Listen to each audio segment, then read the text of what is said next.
PSC miscellaneous পরীক্ষা নিয়ে কিন্তু আমরা আগে একটা ভিডিও করেছিলাম। মিসলেনিয়াসের অ্যাপ্লিকেশন এখনও চলছে।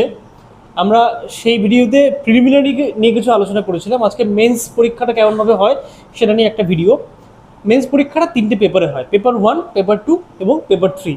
পেপার 1-এ থাকে আমাদের ইংলিশ, পুরোটাই ডেসক্রিপটিভ, এবং 150 নম্বর তো আসে পেপার 1 থেকে, সময় থাকে 1.5 ঘন্টা। পেপার 2 থাকে বেঙ্গলি, হিন্দি, উর্দু, নেপালি কিংবা সাঁওতালি, এই ভাষাগুলোর মধ্যে যে কোনো একটা ভাষা নিয়ে। সাধারণত আমরা বাংলা ভাষা নিয়ে লিখব। এখানেও কিন্তু একদম ডেসক্রিপটিভ পেপার, 150 নম্বরের পরীক্ষা, 1.5 ঘন্টার সময়। এবং 3 নম্বর পেপারে থাকে জিএস, জেনারেল স্টাডিজ এবং অ্যারিথমেটিক। এখানে 150 নম্বরের প্রশ্ন আসবে এবং সময় থাকবে 2.5 ঘন্টা। এই আমাদের কিন্তু 450 নম্বরের পরীক্ষা হচ্ছে মেন্স পরীক্ষা, এবং মেন্সের যে নম্বর সেই নম্বর এবং পার্সোনালিটি টেস্ট তারপরে হবে। এই দুটো নম্বর মিলিয়ে কিন্তু আমাদের মেরিট লিস্ট তৈরি করা হবে।